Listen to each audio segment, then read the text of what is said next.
Le Kasaï, c'est une province de la République démocratique du Congo, qui est un pays immense, le deuxième pays le plus grand d'Afrique derrière l'Algérie. Ce n'est pas un hasard si le Kasaï aujourd'hui est en situation de préfamine, parce que c'est une terre qui a toujours été relativement isolée, pauvre, sous-développée volontairement par le pouvoir, parce que c'est une terre historique d'opposants au régime, que ce soit Mobutu ou Kabila. Donc déjà les gens étaient pauvres. Aujourd'hui, ils se retrouvent avec de nouveaux opposants, les miliciens Kamina Nsapu, qui sont contre le pouvoir central. Il y a eu énormément de combats, les gens ont fui, les gens ont été massacrés, et aujourd'hui, les gens ont faim.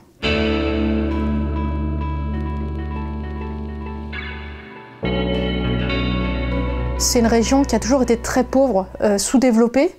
On a, par exemple, quasiment pas de routes goudronnées, ce sont des pistes. Toutes les infrastructures datent de la partie de l'époque coloniale belge. Donc on a déjà un terrain qui est favorable à ça.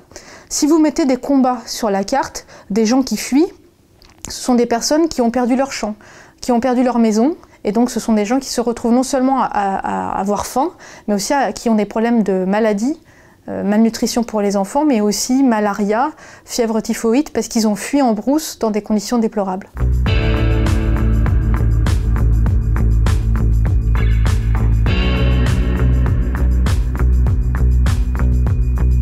Aujourd'hui, ce sont des gens qui souffrent juste pour trouver leur nourriture quotidienne. Ils n'ont pas assez de manioc, ils n'ont pas assez de maïs, et surtout ils n'ont pas de semences, ils ont perdu la récolte, et ils n'ont pas de quoi replanter pour la récolte suivante. Pour sortir de la crise du Kasaï, il faut deux choses. La première, c'est qu'il faut que les élections prévues à la fin de l'année se passent bien.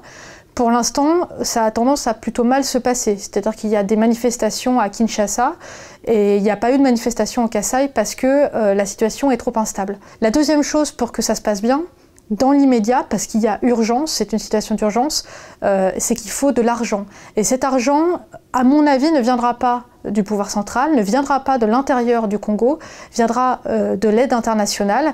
Et aujourd'hui, très clairement, il n'y a pas assez d'argent pour les aider.